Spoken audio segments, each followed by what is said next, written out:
Karachi university के तलबात की शानदार कारकर्दगी, कौमी सतह पर नुमाया कामयाबी। पाकिस्तान के 60 से जायद गर्ल्स यूनिवर्सिटीज के माबैन मुनक्किद HIC inter universities athletics championship में कराची यूनिवर्सिटी की तलबात ने शानदार कारकर्दगी का मुजाहरा करते हुए कई अहम एजाजात अपने नाम किए। नताशा हसन ने 5000 मीटर रेस में गोल्ड मेडल जीतकर नया HIC रिकॉर्ड कायम किया, जबकि इसी मुकाबले में कंदिल सुल्तान ने ब्रॉन्ज मेडल हासिल किया।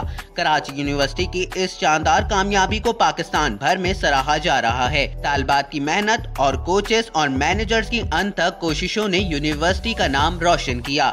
ये कामयाबी पाकिस्तान में खवातीन के खेलों के फरोग के हवाले से एक मुस्बत कदम है और दीगर तलबात के लिए एक मिसाल है कि मेहनत और लगन से किसी भी मैदान में कामयाबी हासिल की जा सकती है।